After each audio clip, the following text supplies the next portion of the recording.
국민 여러분, 안녕하십니까? 인도태평양 전략연구원 최수용입니다.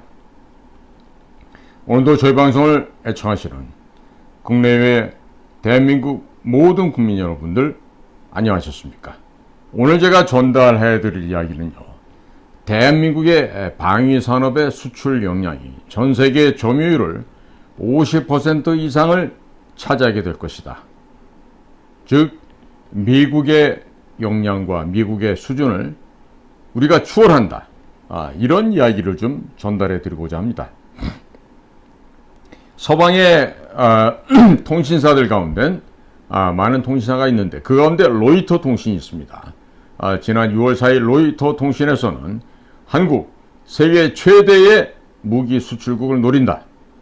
그간 한국을 과소평가했다. 이와 같은 기사가 실리게 되었습니다. 자, 그럼 이런 기사를 통해서 전 세계 40%의 점유율을 차지하고 있는 미국을 조만간 추월을 해서 세계 제1위의 방위산업 수출 국가에 오를 것이며 세계의 점유율 50%, 즉 과반 이상을 넘길 것으로 전망을 하고 있습니다. 무슨 일이 어디서 어떻게 벌어졌기에 이와 같은 기사가 실리게 됩니까? 지금 현재 전 세계의 방위산업 시장의 규모는 연간 약 3,000조 원을 돌파를 했다고 합니다. 그리고 향후 7년 후가 되는 2030년경이 되면 약 4,000조 원에 이를 것으로 전망을 하고 있습니다. 자, 여기에서 세계 시장 점유율을 50%를 넘긴다. 이런 분석인데, 자, 이렇게 되면 향후 10년쯤 이후가 되면 대한민국이 매년 약 2,000조 원을 무기산업, 방위산업 시장을 통해서 벌어들일 수 있다. 이런 의미가 되겠습니다.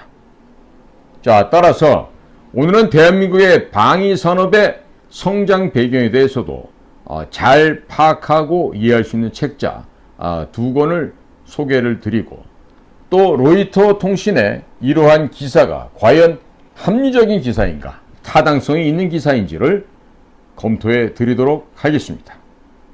자, 첫 번째 책자는 최우석 회장님이 이끌고 있는 한국방위산업학회에서 2015년 3월 6일에 출판했던 700페이지 분량의 방위산업 백과사전인데, 제목이 방위산업 40년 끝없는 도전의 역사입니다. 방위산업 40년 끝없는 도전의 역사입니다. 자, 또 다른 한 권은 성상훈 대표가 이끌고 있는 글로벌 디펜스 뉴스의 출판 사업부가 되는 윈윈 미디어에서 출간한 황금알을 낳는 최첨단 방위산업, 삼성은 왜 포기했나? 라는 책입니다. 황금알을 낳는 최첨단 방위산업, 삼성은 왜 포기했나? 박근혜 정권 당시 좌파들은 북한 괴뢰와 중국 공산당의 지령을 받고 대한민국의 방위산업을 무너뜨리기 위해서 방위산업을 비리산업으로 낙인을 찍었고, 방산비리라고 하는 누명을 씌워서 좌파 검찰들로 하여금 방위산업체를 붕괴시키고 연구진들을 대거 구속함으로써 대한민국의 방위산업을 무너뜨리려는 공작을 펼친 바가 있었습니다.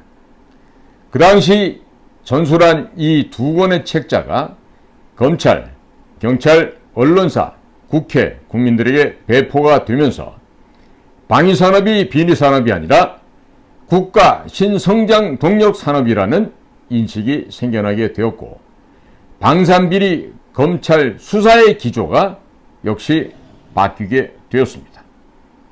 대한민국의 역사를 바꾼 위대한 책들이라고 평가를 할 수 있겠습니다. 그 당시 이러한 책들이 없었다면 대한민국 방위산업은 초토화되었을 것이고, 오늘날 방산 수출이 국가 신성장 동력으로 급성장하는 일은 결단코 절대로 없었을 것입니다. 이 두 가지 책자는 이승만, 박정희 정권 시절부터 시작되었던 함정 건조, 비행기 제작, 핵무기 개발 등에 얽힌 수많은 이야기들과 희귀한 사진들로 구성이 되어 있습니다. 우리 국민들이 대부분 잘 모르고 있는 숨겨진 이야기들, 비하인드 스토리가 가득 차 있다는 점을 말씀드립니다. 또한 이 책자들은 칼라 화보가 많이 포함되어 있어서 사진만 보셔도 잘 이해가 되겠지만, 특별히 황금알을 낳는 최첨단 방위산업, 삼성은 왜 포기했나? 이 뒷부분에 가시면 1940년대부터 최근에 이르기까지 10년 단위로 한국의 무기발전사 화보가 70여 장 들어가 있어서 사진만 보셔도 이승만, 박정희 대통령이 그 가난하고 가난했던 형편 속에서도 자주 국방을 위해서 얼마나 많은 인재를 육성했고 투자를 했는지를 잘 알 수 있습니다.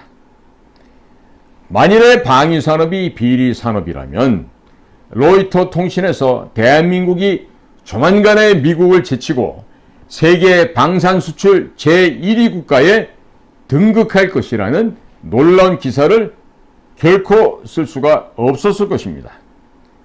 북한 괴뢰가 제2차 6.25를 준비하고 있다는 첩보를 입수했던 이승만과 박정희 정권에서 나라를 지켜낼 무기를 우리 손으로 직접 만들기 위해서 피눈물 나는 눈물을 흘리고 땀을 흘리면서 무기 개발을 했던 그 숨막히는 역사가 이 두 권의 책자에 담겨져 있습니다.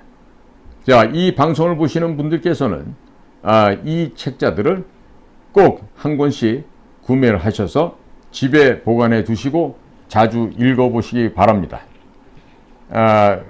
유감스럽게도 이 책자들은 현재 시중 서점에서는 구할 수가 없지만 글로벌 디펜스 뉴스 창고에는 아직 약간 남아있다고 하니 글로벌 디펜스 뉴스로 전화해서 구매하시고 또 자녀들에게도 부모님 세대들의 업적을 선물하시길 바랍니다.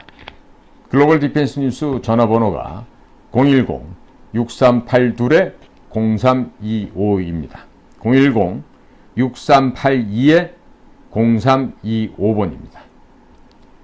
대한민국 방위산업의 역사는 산업화 및 근대화, 현대화의 역사입니다. 조부모 세대와 부모 세대의 피와 눈물이 고스란히 담겨져 있는 살아있는 역사인 것입니다. 자녀들에게도 이러한 책자를 사서 가보로 물려주시면 좋겠다 생각을 합니다. 전 세계의 메모리 시장과 비메모리 반도체 총 시장 규모는 합쳤을 때 약 700조 원이 채 안 된다고 합니다. 또 전기자동차 2차 전지 세계 시장 규모는 2035년도에 약 815조 원이 될 것으로 전망하는데, 자, 이 두 시장을 다 합쳐도 1515조 이 정도 규모밖에 되지 않는다고 합니다. 그런데 세계 방산 시장 규모가 2030년경에 약 4천조 원에 달할 것이라고 전망이 된다고 하니 얼마나 큰 시장인지 가히 짐작이 가실 것입니다. 더 놀라운 점은 대한민국이 향후 2030년경이 되면 이 4천조 원 시장에서 50%를 넘게 차지할 것이라는 로이터 통신이 전망을 했다고 하는 점이죠. 대한민국이 방산 시장에서 매년 약 2천조 원의 매출을 올릴 것으로 해외 언론이 보도했다는 것은 우리 국민들이 그저 듣기 좋으라고 한 이야기는 아닐 것입니다. 그럼 지금부터 그 근거를 한번 따져보도록 하겠습니다. 2022년 세계 1위의 방산 수출 국가는 미국으로서 현재 약 40%의 세계 시장 점유율을 확보하고 있습니다. 2위가 러시아로서 약 16%, 3위는 프랑스로서 11%, 4위는 중국으로 5.2%, 5위는 독일로 약 4.2%, 6위는 이탈리아로 약 3.8%, 7위는 영국으로 3.2%, 그리고 8위는 스페인 2.6%, 9위 한국 2.4%, 10위 이스라엘 2.3%입니다.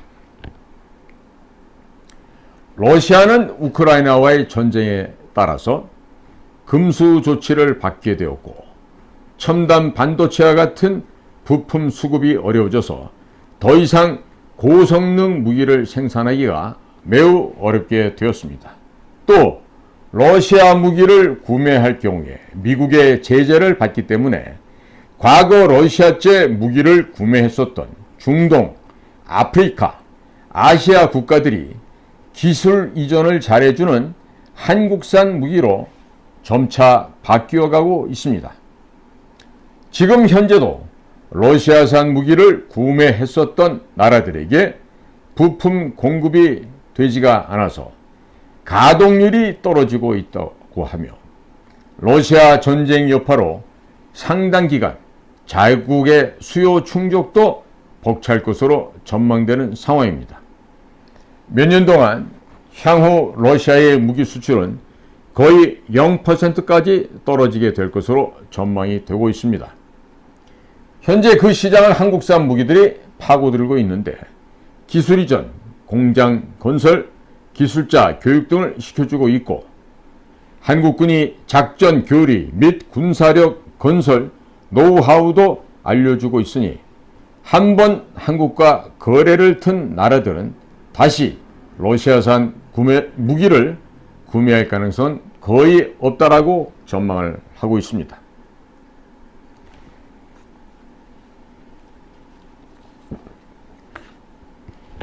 한국산 무기는 미국산 무기와는 거의 동급의 성능을 보유하고 있는데 동급임에도 불구하고 가격은 절반입니다.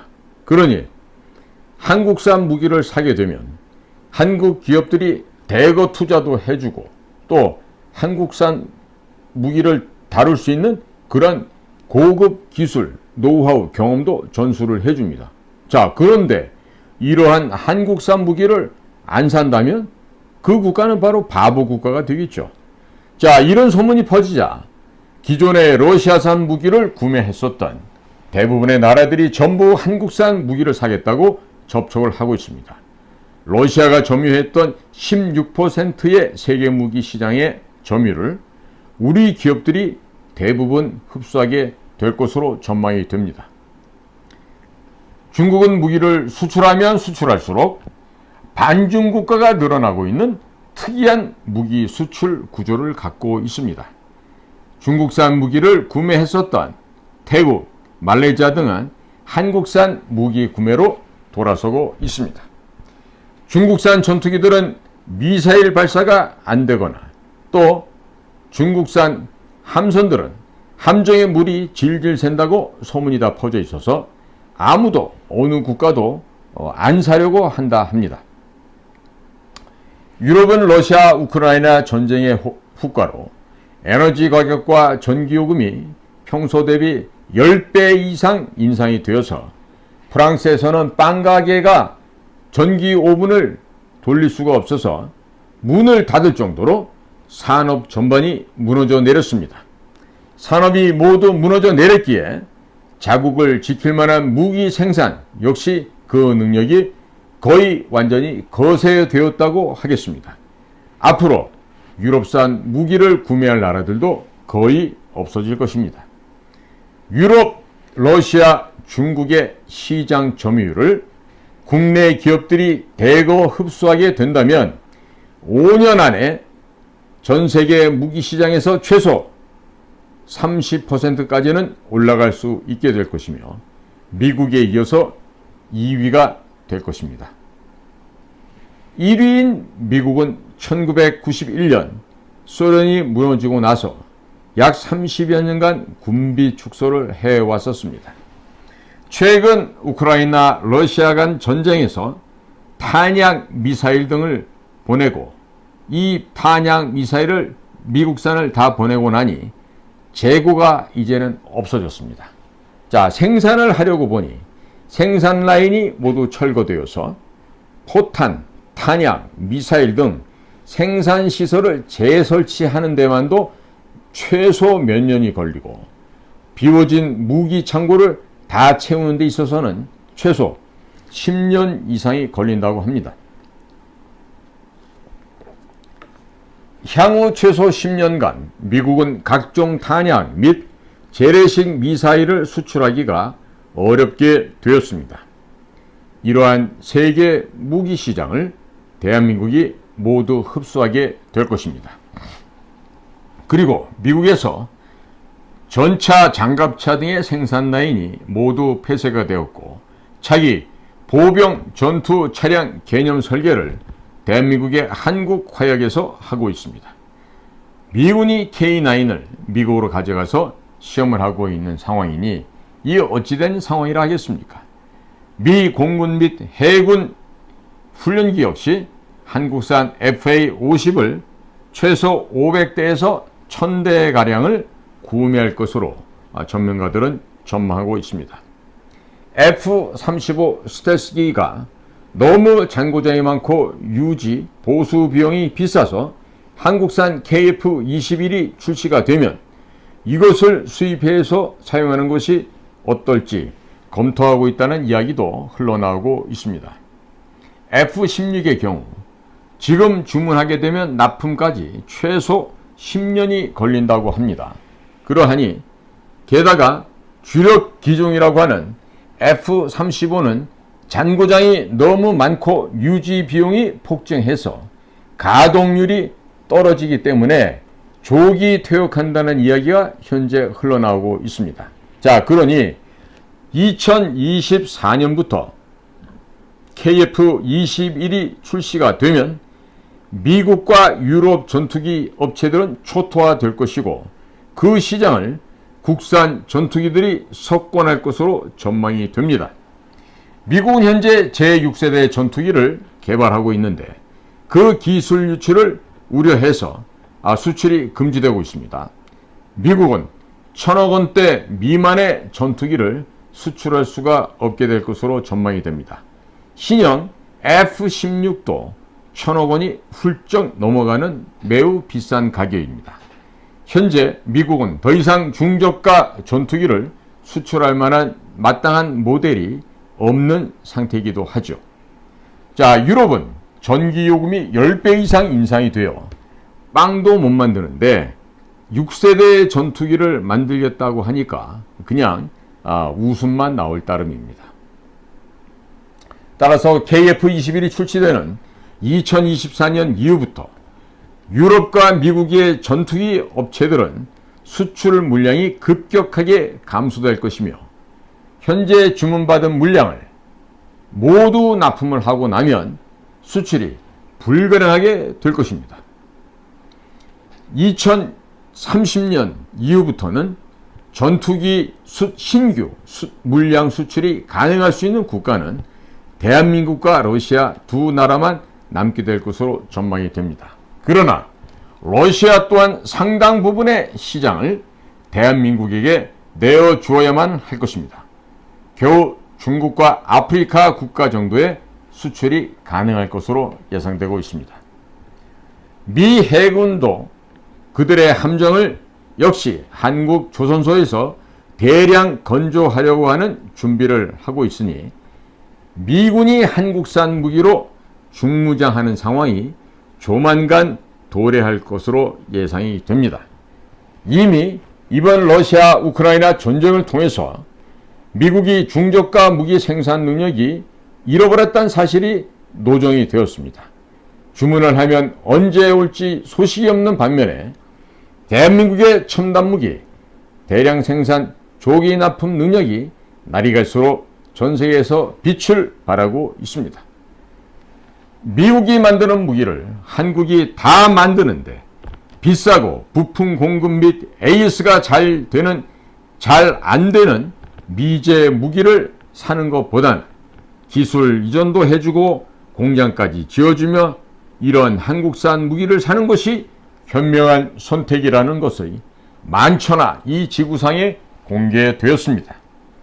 미국산 무기를 대체할 수 있는 대체제가 생겼기 때문에 현재 주문받아놓은 무기만 납품하고 나면 미국 또한 올해부터는 급격하게 방산 수출이 줄어들게 될 것이고 그 시장을 대한민국 기업들이 대거 흡수하게 될 것으로 예상이 되고 있습니다.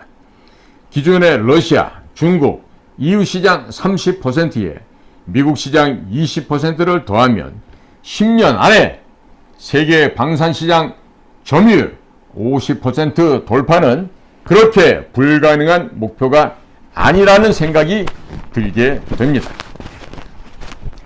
기존 러시아, 중국, EU 시장 이들은 이제 그들의 시장을 지키기 위해서 애를 많이 쓰겠지만 결코 그렇게 진행하기가 어려울 것으로 예상이 됩니다. 대한민국이 무기를 수출하게 되면 향후 또한 30년에서 50년간은 부품을 수출해야 합니다. 때문에 방산물자 수출 금액은 지속적으로 누적되는 특성이 있습니다.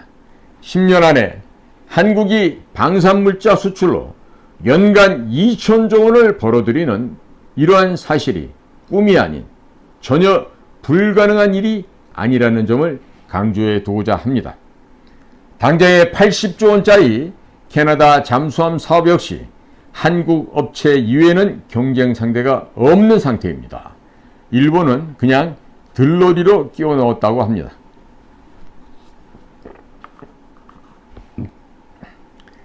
인도, 필리핀, 폴란드에서도 한국산 잠수함을 구매하려고 협상을 하고 있는데 이 금액만 하더라도 100조 원이 넘어갑니다.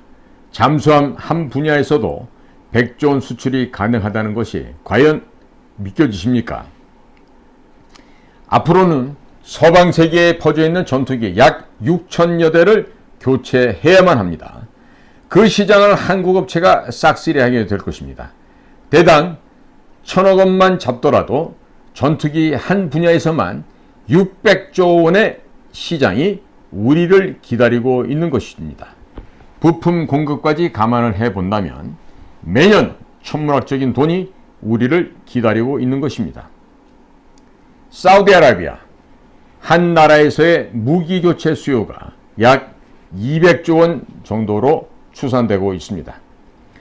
유럽산, 미국산 무기들이 부품 공급이 안 되어서 가동할 수 있는 무기가 별로 없는 상태라고 합니다. 그래서 모두 교체할 예정이라고 하니 한국이 기술을 준다고 하면 거의 대부분이 한국산 무기로 교체될 것입니다. 무기가 수출되게 되면 원전, 철도, 교량, 항만, 공항 이와 같은 사회 간접자본 SOC와 각종 공산품 및 문화상품이 함께 수출이 되므로 부가가치는 천문학적으로 증가하게 될 것이고 우리 청년들의 일자리도 기하급수적으로 늘어나게 될 것입니다. 국방비를 2배 늘려서 노후화된 무기들을 조기에 교체한다면 국산 무기 체계들의 한 대당 생산 단가가 점점 더 내려가게 되므로 수출이 더욱 잘 될 것입니다. 이러한 노후화된 무기들은 주변 국가에 값싼 가격으로 넘겨주기만 해도 간단하게 처분할 수가 있습니다.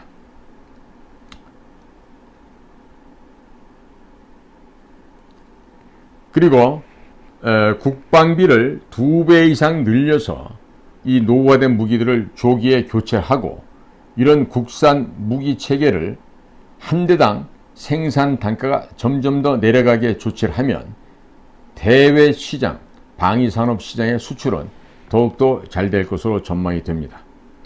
좌파 운동권들의 밥그릇 예산이라고 하는 성인지 예산이 매년 약 30조 원가량 되니 이를 전액 국방비로 돌리고 시민단체 정부 보조금도 국방비로 돌리고 남아도는 교육비도 국방비로 돌리게 되면 국방비를 100조 원으로 만드는 것은 그다지 어렵지 않은 일이 될 것입니다. 병사들의 월급도 200만 원 선까지 인상해 줄 수가 있을 것이며 직업 군인들 급여 인상 및 복지 향상 역시 가능해질 것입니다. 그리고 무기 수출은 더욱더 잘 될 것이므로 정부에서 선제적으로 투자할 필요가 있다는 생각이 진하게 듭니다. 조금 더 깊은 감동을 원하시는 애독자들이 계신다면 앞에 제가 말씀드린 방위산업 끝없는 도전의 역사, 헝강화를 낳는 최첨단 방위산업, 삼성은 왜 포기했나, 두 권의 책에 담긴 사진만이라도 보시기 바랍니다. 사진만 보셔도 매우 감격적이고 눈물이 나실 것입니다. 우리 부모님 세대에서, 우리 조부모님 세대에서 정말 많이 고생하셨고 위대한 업적을 이루셨습니다. 이 모든 것은 우리 부모님들께서 피땀을 흘려서 쌓은 업적들이라 하겠습니다. 국민 여러분, 자녀들에게 부모님들, 조부모님들의 위대한 업적을 마음껏 흔쾌히 자랑하시기 바랍니다. 오늘도 인도태평양 전략연구원에서 방영한 공작관TV 그레이트 게임을 애청해 주셔서 감사를 드립니다. 고맙습니다.